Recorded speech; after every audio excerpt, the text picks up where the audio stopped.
everybody to this reception and talk with our artist, Lou Haney.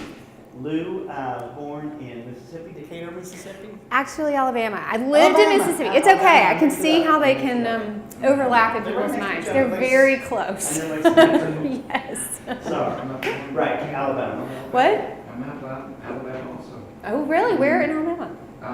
Born in, what was that one? Walker County. Where? Walker County, northwest of. Well, I know Walker County. It's famous. Small parish. Yeah. Very cool. She has studied in Tennessee. Yes. And had a master's degree from Claremont College in California. Yes, absolutely. That's right. And moved back here. She has done some fellowships too at Penland and in New Hampshire. At McDowell Colony in New Hampshire. Yes. Yeah, which is a really an art colony thing that is a really interesting experience. I'm going to ask her about that. She has taught at Ole Miss. Yes. And at JMU. She currently teaches at Piedmont, Virginia Community College in one of our sister cities in the VCCS. And she lives in Charlottesville now. We met, well, we just met a few minutes ago. We were in an exhibition together in Richmond. We were in a show called Radius 250, which draws on artists from within 250 miles of Richmond. And I saw her work there. In fact, that green goddess, that sliced green tomato over there, caught my eye, and I thought, wow, this is really cool. And I contacted her and asked her if she would show her work here at McHenry, and she agreed. And the rest is history. We were going to have this the other day, but we had bad weather last week, which canceled the event, and very, very lucky that you were able to make it on Tuesday. Absolutely. Today. Yes. So please join me in welcoming Lou Haney. Thank you so much. That was a wonderful introduction. My name is Lou Haney, so I teach at PHCC in Charlottesville, but I also work at Second Street Gallery, which is a nonprofit. So it's new. I do the outreach and a lot of the events for Second Street, and so that's been really fascinating. I've been mostly my career working in academia, teaching people, and all of a sudden I'm sort of more in the commercial space, thinking about how do you show artwork. I highly recommend it. I wish I had done that like 10 years ago because it's a very fascinating way to look at the other side. So if you have questions for me, please just ask them. I'm just going to start talking because I do that a lot. But you're not going to get me off script or anything like that. Yes? When I was in third grade, Yeah. I knew I wanted to be an artist. When did you decide you wanted to be an artist? Being an artist was always something I wanted to do. I've really good. Always? I think so. I loved making things. I mean, maybe about third grade, and when the conception of that there would be a future, happens, which I have a first grader, and that to her is I ask her every once in a while, what do you want to be? And she is I don't know. But she doesn't have a sense of that she's going to grow up. So I think when I first started to conceive, I wanted to be an artist, and it was always sort of a thing of well, how am I going to make that work, right? I knew really early on that being an artist was really, really hard, and I would say after doing it for 20 years, it is really, really hard. But teaching was always sort of my, not even a second thing. I got my teaching certificate while I was at Rhodes College in Memphis, Tennessee. And the first day I walked out of the classroom after doing my student teaching and really being in charge, I was oh, that was fun. So I think for me, teaching and painting and making art are sort of a thing that goes together. I really love sort of empowering people to learn how to see the world in a new way. So when I kind of figured out I can be an artist and I can teach, that kind of was when I really went for it. Thank you. You're welcome. Yes, so some of these paintings, this is kind of a wide range of artwork. So what is it that you see that unites all of it? Reflection, edible. Edible, yes, absolutely. So food has been something that I've thought about for a really long time. I'm really since my first sort of mature body of work. And I've kind of been looking at it in a lot of different ways. When I first started, I was thinking more about magazines and how there was this sort of sense of like perfection, that magazines, it's like this idea of domesticity and of sort of these things that you like to look at but aren't necessarily like realistic to make at your own house with your own things. I just watched the show Nailed It. Has anybody seen that show? It's kind of that idea of like the thing that's online and then the thing when people actually make it and how different those things are. Like it's wildly different. So those sort of fantasies of perfection and things like that. So kind of playing off of those, exaggerating them. These are actually more, so the earlier work, and I would say that this over here would be the closest to the sort of earlier work, and that's from a vintage cookbook, and then I like take it and sort of take it apart and reimagine it. And there's something about going back into time. I still have like a massive thrift store habit, which I should break at some point, but it's just so satisfying to like discover things, like to go into the thrift store with like, all right, just, I don't know, what are you gonna find? And then you just like flip through this book and you're like, whoa. And there's something about looking back into the past that you can see things that you can't necessarily see like right now. And so that's definitely one of those. And then we moved to Charlottesville, and it's like very agrarian, and it's all kinds of beautiful. You know, we joined a CSA. We do all the fancy stuff. And so I just started cutting stuff up. And I actually just cut stuff up. These are tomatoes that I got from my CSA. I bought, and I sliced them up, and I put them on my scanner. I had a scanner like adjacent to my kitchen, and so I mean it's a blast to cook with me because I'm like, ooh, that's really pretty. Let's go over it. And the scanner is real weird now. So you have like a flatbed scanner, like a digital scanner. Yeah. And in proximity to the cutting board. Right, like it's in the office, which is just adjacent to the kitchen, and so I just started So like you put these directly onto the scanner? directly onto the scanner. Wow, that's such a weird idea. Yeah, but it's because what I want in the, I obviously these are all from photographs, so I can paint from life. I think it's a very good thing to learn how to paint from life. I think it activates a part of your brain that's really important. For me, for the level of detail that I want, it's really difficult to do from life, especially if you're like painting in orange, right? Because what's the orange gonna do? It's gonna rot. So the photograph is this like moment in time, and I really like this sort of hyper detail. And when you put stuff on the scanner, you can put all kinds of stuff on the scanner. It's really fun. It lights it evenly, and then it gives you all these super duper tiny details. And if you get a really high res, which is not hard to do, and then you can blow the picture up pretty big, and then I paint from that. Yeah, so the lemon, it's just a lemon from Walmart. Cut it, put it on the scanner. The oranges, yeah. So I also started playing around with kind of stretching different materials. So the acrylic on canvas, I really like painting on canvas stretched panel because it kind of gives you the best of both worlds. The canvas, when you really, and I like gesso, put like 8 layers of gesso on.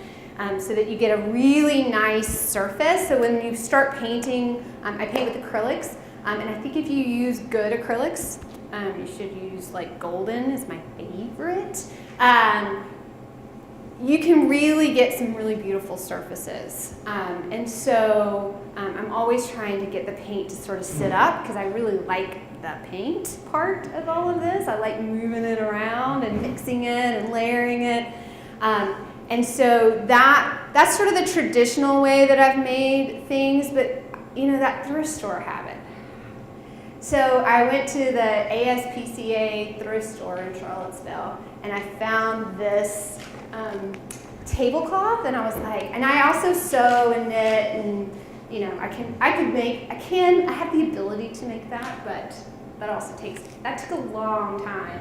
And there's something about like saving something, you know, that somebody clearly labored over, and then like repurposing it and turning it back into art that I think is kind of interesting. And it actually had a hole in the middle of it, so it's kind of why it was probably at the thrift store, because it had a hole right in the top.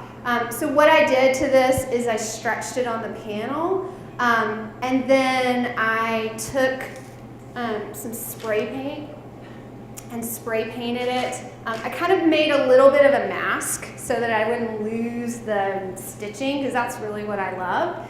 And then this is actually acrylic on Mylar. So Mylar is one of those materials that I've sort of, I have a tendency when I really like something, like I really like it, and Mylar is one of those things. So Mylar is really great because it's a clear plastic that you can do oil paintings, charcoal drawings, acrylic paintings, watercolors, all of those sorts of things. But what's nice about it is you can like take scissors to it and cut it up and then attach it to the fabric. And so, because fabric really is hard to paint on, you have to do a lot of stuff to paint on fabric. So this is another one of those. This is,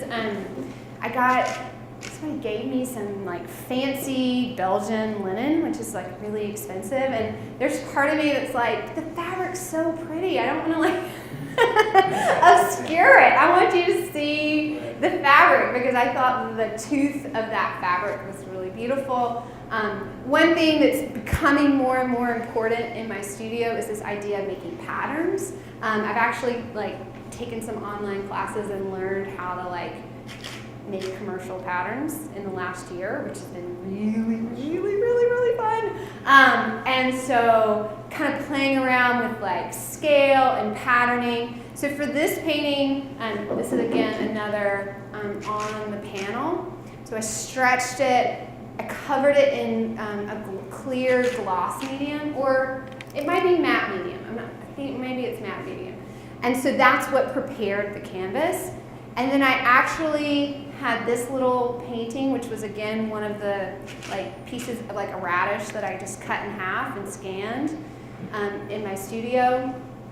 And then I cut a stencil from acetate, like which is just an X-Acto knife. And so I put the stencil up, and then I stenciled it all white because I wanted the white to then paint on top of. So the stencil became the painting. And then I went in and tried to paint exactly the same radish over and over and over again. It's really fun, actually. Because you get good at it. You like know how to paint that. You know what color that is versus that after a while. And so you can like mix up your palette really fast and like get to it. I also like a lot of gloss mediums. So that's another thing that acrylics can do that I love. And that's mixing a tiny bit of color into a lot of gloss medium and kind of tint. Yeah, I mean, but you can kind of do a chunky glaze in a way that, yeah. So the stencil is something that you can kind of see show up in different places. The fabric is kind of popping up. This painting was for a show that I did in Charlottesville at this really cool spot. If you're ever there, it's always open on First Friday. It's called The Garage, and it's basically like a one-car garage that somebody was like in the middle of downtown Charlottesville. Have you seen it? Yeah, I think. Yeah, and it's basically the size of that. They have track lighting and like guerrilla shows. Yeah, and they actually have music shows in there. And what happens is that people sit on the hill that's above. And so if a band's sort of in between like Richmond and Durham, a lot of times they'll like stop and just play a show, and they pass like a bucket around, and that's how the bands get paid. And yeah, it's very fun. So, but it's it's like 17 feet long, and then the space of a car. And so I made a giant drawing that was 15 feet by 5 feet. That was on the Yupo, which is Japanese watercolor paper. And then I hung paintings, these strawberries, big slices of strawberries. And this is a painting that I took at my farm from a photo I took. And I hung those on top of them. So I kind of created this like handmade wallpaper and then hung things on top of it. But this is the Japanese watercolor paper. If you've not played with it, you should go today and find some. Like, order it from Dick Flick. It's awesome. It has this really velvety quality, and all of the paint really sits up. So you can do, I've done acrylic paintings on there, and they look really good. You can draw. Charcoal looks awesome on there because of the kind of velvety softness of the charcoal on that kind of plastic quality of the paper. But this is gouache, and gouache is opaque watercolor. I use it a lot when I'm teaching color theory, so I have a lot of it. But I've treated the gouache like watercolor. So what's nice about it is it's water soluble, so you can paint and then you can pull back and then you can add back into it, but you do have an actual white, which is different from traditional watercolor, so you can go back in and add those. But yeah, this was a green zebra tomato that I got at the farmer's market, sliced, and so I have lots of these, lots of images of these. Yeah. So if I can, one of the things that you've been talking about a lot, that most of the students here are in an electric painting class. Yes. And so we are like, you work with just handling paint. I always like to joke, like one of the big lessons you learn is to keep the paint out of your mouth. That's enough trouble. That's like enough trouble. Right. And so we don't get a lot of chance to talk about surfaces and alternatives and even alternatives to what? Because we rarely even get into what is standard. Right. Because we're dealing first of all with just the mechanics of painting and color and mixing and It's a lot. It's like a whole lifetime of figuring it out.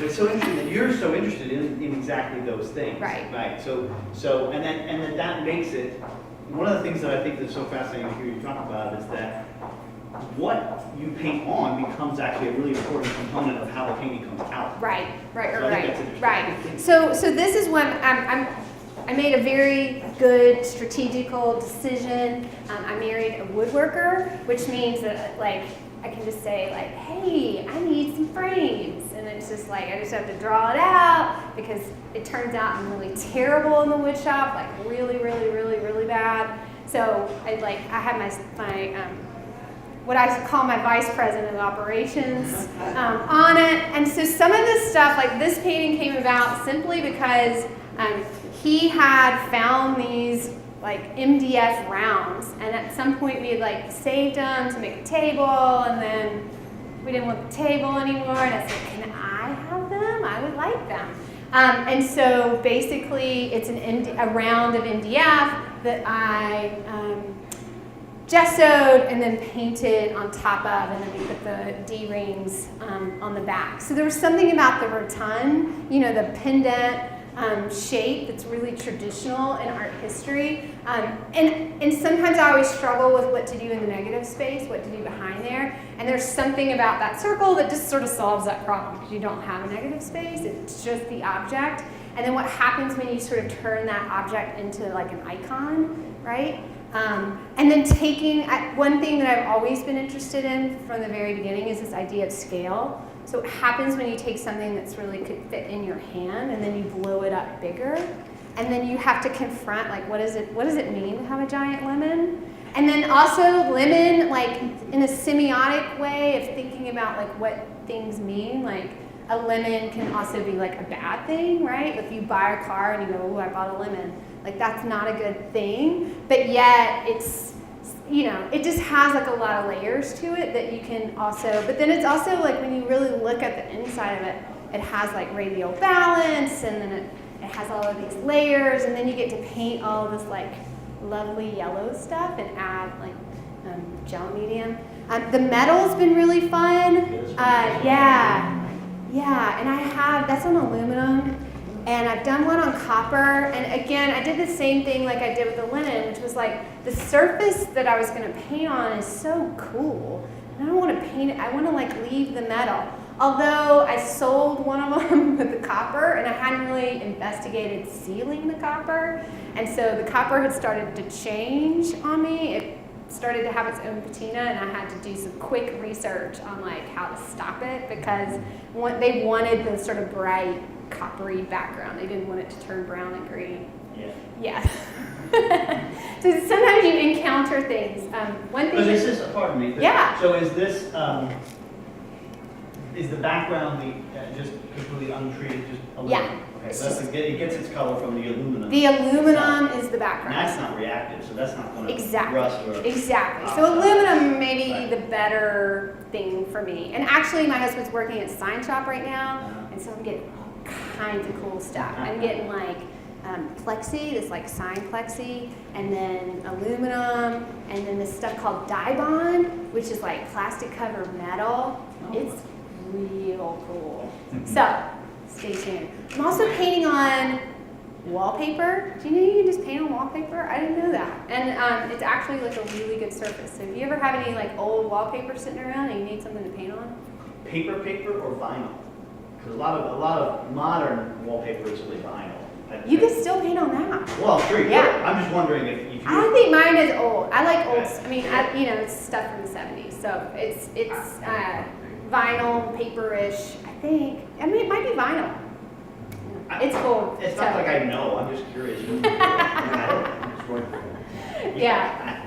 Yes. Yeah. So I am definitely thinking about what it is that I'm painting on, and then how to use those like natural things and incorporate them into the field. So this is such a fascinating avenue of exploration. So because we don't get to talk about this stuff much. Right. A couple of things, I think that I find that a lot of artists that I know really do have a love of physical property, physical things, the way this behaves, the way this material behaves, the way that material behaves. And that's an interesting thing to begin to think about as a young artist, to start to think about, because I think for a little while, when you first start to be a person that's interested in that stuff, you feel a little bit like a weirdo, because you're like, wow, I really like the way this bends. Yes. And so don't feel odd to Yes. explore it, see Right. where it goes. But the other thing is that you do learn, especially in your little story about the copper, you do have to learn something about that material's properties, and you do have to learn about I can't paint directly on this, or like with the fabric. You wanted to paint on a smooth surface, but you wanted it on the toothy fabric, so you paint on mylar as an intermediary between Right. those two. So it's a lot of thought process, a lot of thinking, a lot of sort of scientific exploration. Well, a lot of little things that I've experimented on. One thing I used to do, and I think I'll do this again, I hadn't done it in a while, was I would have my students do 100 drawings in 10 days. That's 10 drawings a day. They had to be small. They had to fit in a Ziploc. And so it was just, and I would do it with them. Oh. So I find, and some of these, like the two little oranges over there on that, is a project I did with my students. I was like, you know what, I sort of need a little oomph in my own studio, so I'm just gonna follow this with you. So I've done that 100 drawings, and so I have a couple different sets. And it kind of tells, it's a great way to experiment, because you can just take little bits of stuff and kind of throw it together and see how it looks. And then if you like how it looks on a 5-minute drawing that's this big, imagine how great it's going to look when you actually put some time and things into it. So it's a great way to sort of play, and I think that's a part of really having an artistic practice, is that idea of I'm just going to see what happens. The worst thing can happen is you make something that doesn't look great, and then you can sometimes turn that into something else. Then that can, making a bad painting is not the worst thing in the world. I work in commercial art, and we Yeah. did thumbnails. Yes, absolutely. To generate ideas, and then, like you said, the one little composition might not have, but I can work with part of that, and then you do several thumbnails before you Yes. even Right. start with the concept. Right. And I think, some artists have these sort of elaborate sketchbook things, which I think is a great practice. That was just never my thing.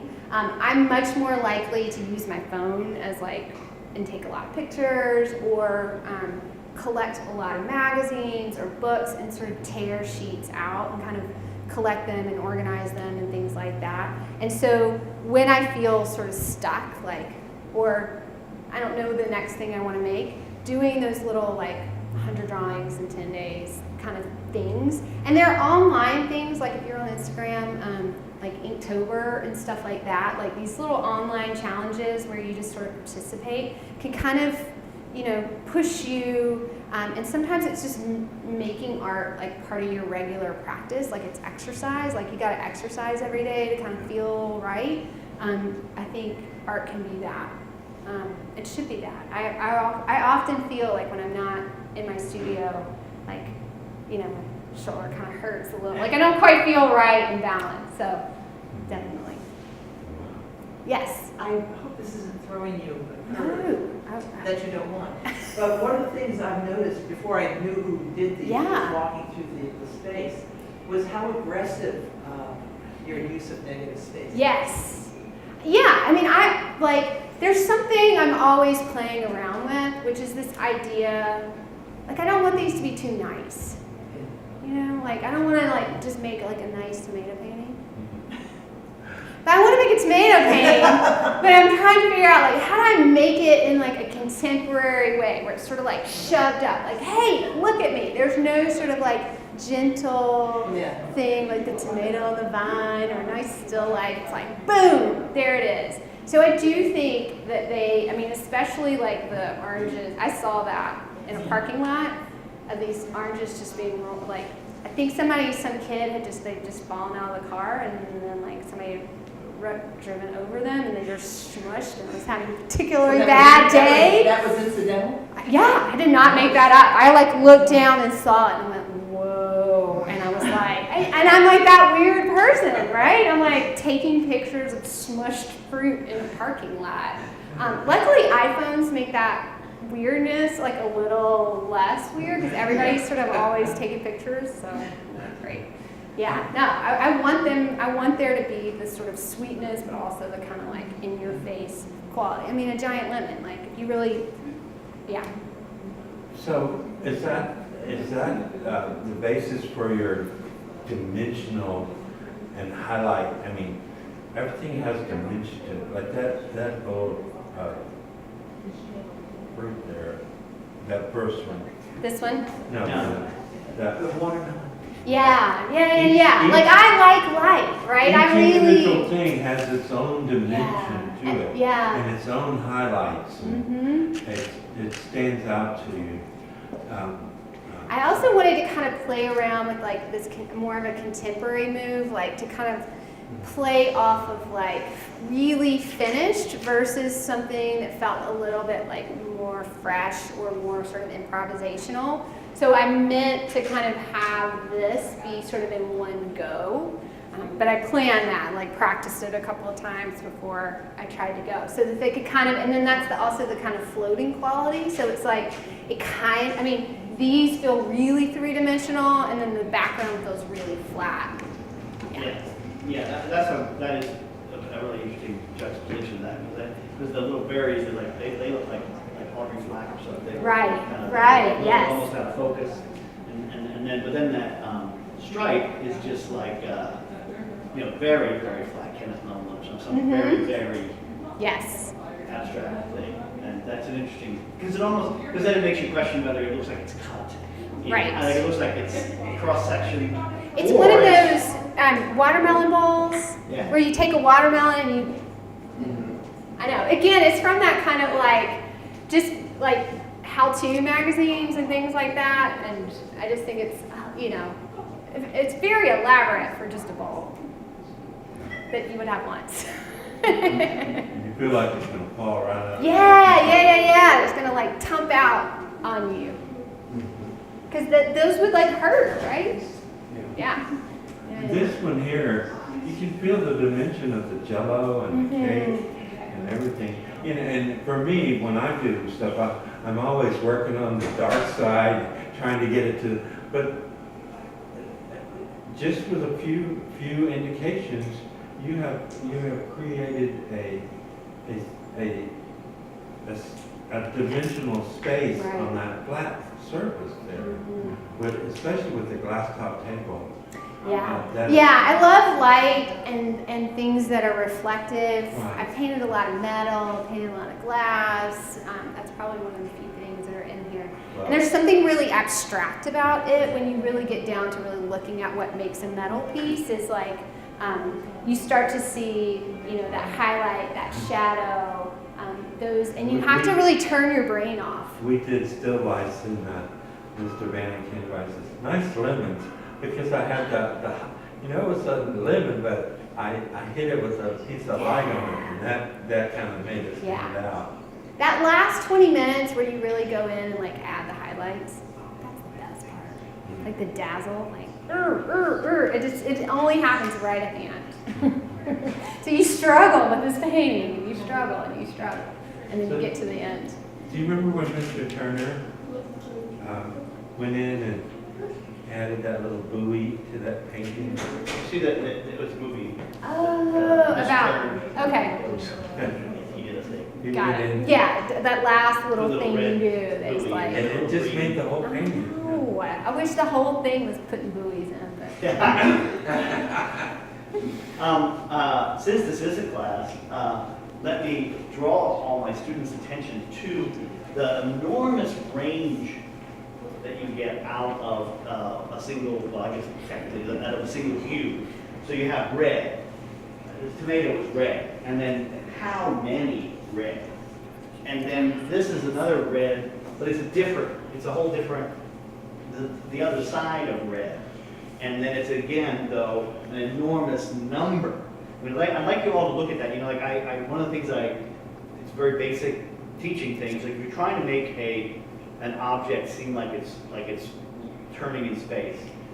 At a very minimum, you have to have a light version of your color, a medium version, and a darker. That's the minimum. But then you need to expand that. And I just want you to think about that when you're painting. And I say you need to mix out a range of red, or you need to mix out a range of yellow. Here we have right in front of us someone who's really masterful at stretching out that range of orange, really range of orange. And from experience that yellow is incredibly hard to pull much of a range out of because it's already so pale that to get it into the deeper range can be very, very challenging. So just from a technical aspect. I do not use black.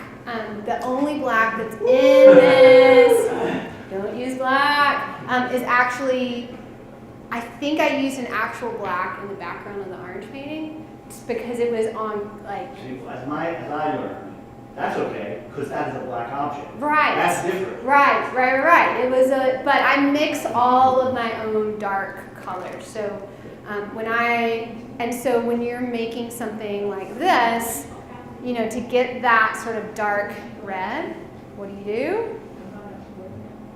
Mix across the color wheel.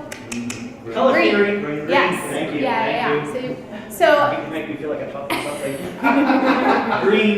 Green. So I'm always, when I sit down, I sort of, because I'm working in acrylics, I'm always sort of thinking about, okay, like what part am I going to paint today? So like when you're painting something like that, you can just sort of pick a segment and say like, all right, I'm going to pick this segment and I'm going to paint the whole thing. And when I get done, that's when I'm done. Then I'll like get up, move around, check my email, and that's maybe, I'm faster now than I used to be, but 3-4 hours per segment.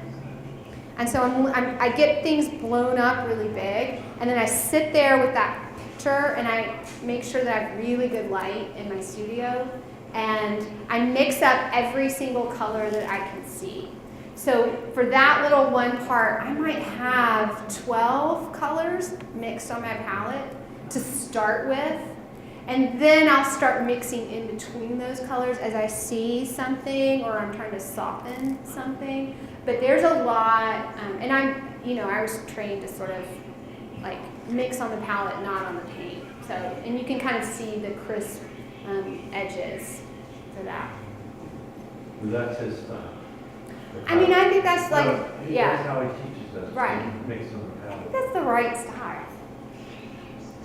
I think so. I think of it a little bit like,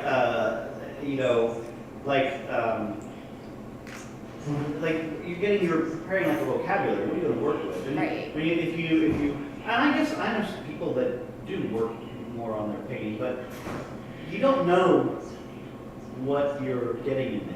Here, you have this range to choose from, and that is what happens. You start with 5, and then you find something in between number 3 and 2, and then you find something in between those, and you find something in between those, Yeah. and you keep dividing it. And one of the things I do, I mean, not to turn this into No, this is mixing I love this stuff. I mean, I can talk about color mixing all day, every day. Yeah. I love it. You Yeah. have to love it. Yes. You have to, like, Right. you have to love it, and, That's what I tell my painting students. I'm like, if you need me to come mix you a color, I am here for that. Just wave me over, sign me up, and 'Cause it's sitting great. there and figuring out like, I mean, the neutrals are the most fun to mix. I mean, well, look again, and as Richard was pointing out, all that whole range of whites that make up that lower cream Right. jelly mold or yellow mold thing.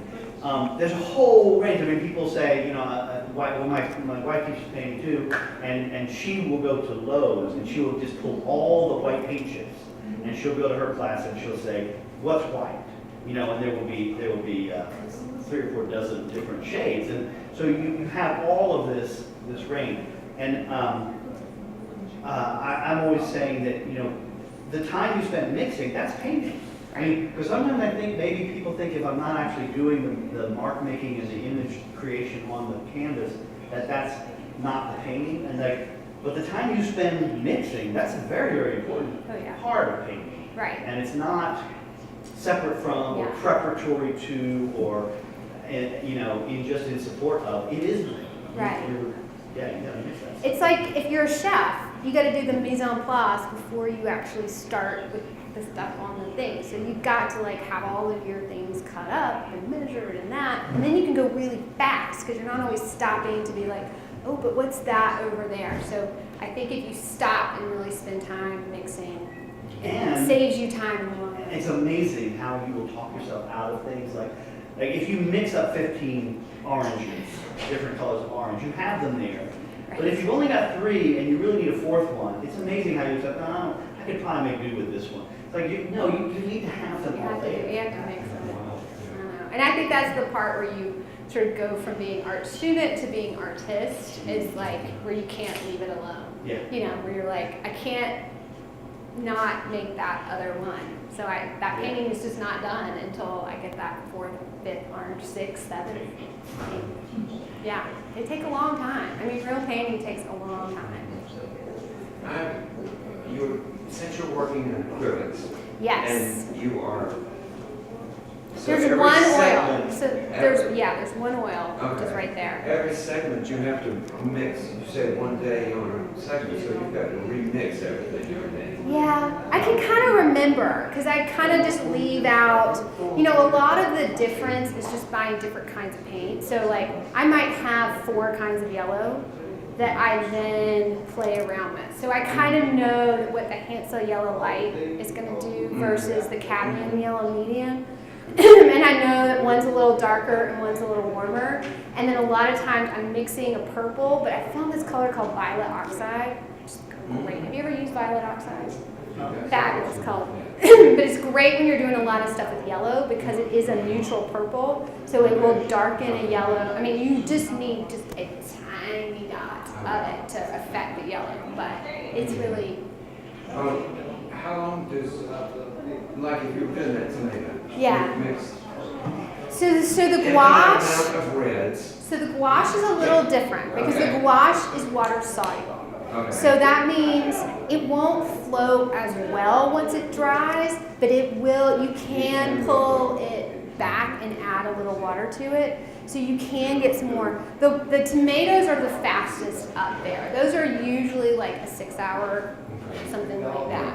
Whereas that behind the lemon or even the little strawberry, that was like a week-long painting, and I kicked myself for making it so small. Because it actually was harder, smaller. Had it been this size, I think it would actually have been a lot easier to paint. Because I was like, had time, I mean, it was just like, ooh, Yeah. tiny, tiny, tiny. So I was like, why did I do that? But it was for the show and for the other thing. It made sense with all the other pieces, but I was just like, that would have been cooler bigger. Yeah. I found lots of friction paint. Yes, painting big is nice. And actually, I have a lot bigger pieces, but I wanted to drive my car, which is the Honda. So this whole show fits in the Honda. So yeah. The reason I was asking that is that painting with oils. Right, that is use one. them Right. 2 or 3 days down the Yeah, lane. and that's an advantage.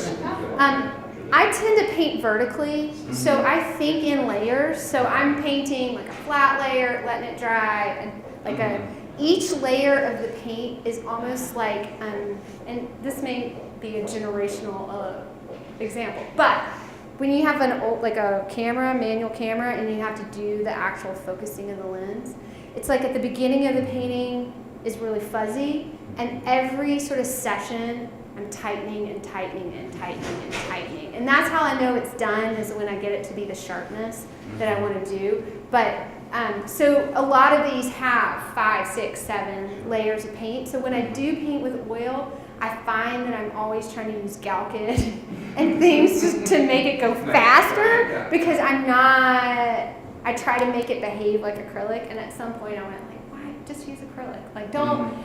Like, you can clearly, like, the oil doesn't do that much different for me. I mean, it does have this sort of ability to, like, mix and let sit, and then you can put things in the refrigerator and freeze it. You have all kinds of little hacks to make that work. But for me, I was just like, well, I really was painting for a long time in, like, the 3rd bedroom of our house, and I thought, I shouldn't be painting oils and then sleeping in the next room. It's probably not a great idea.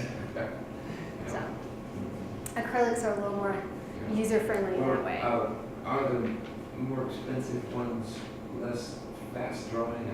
You can. Golden makes this kind called open. I find that the viscosity is a little bit different than I'm used to, and I'm picky about that stuff. I keep a little thing of retarder next to, and I just put a drop of retarder when I'm mixing, and that will usually hold things.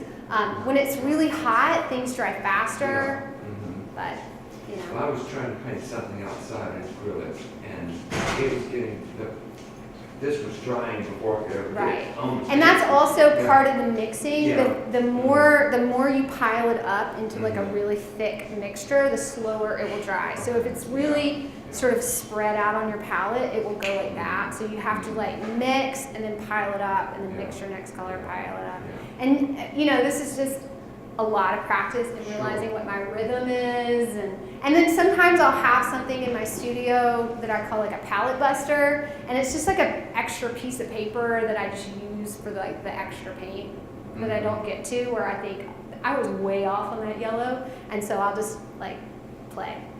Again, more of that sort of like I'll just play with that. Okay, well, that's really interesting about that. I was going to ask you, in fact, you covered a lot of it, but how learning in oil informed your use of acrylic, because people use acrylic in different ways, and I find a lot of times I used to make my painting classes have the option of using acrylic or oil, and I found that the acrylic was not as good a way to learn because of the speed of its drying and because of its opacity and its tendency to be opaque. But I find that if you, I felt like it affected the color that the students were getting.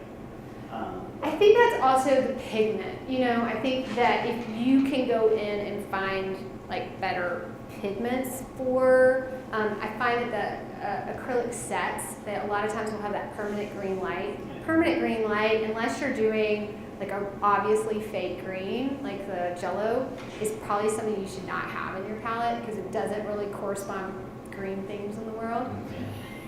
And so they're just, if you can really simplify, like I like a red oxide, a yellow oxide, a dark blue, those kinds of colors you can have a little bit, you know, if you can kind of really pare down the color at the beginning.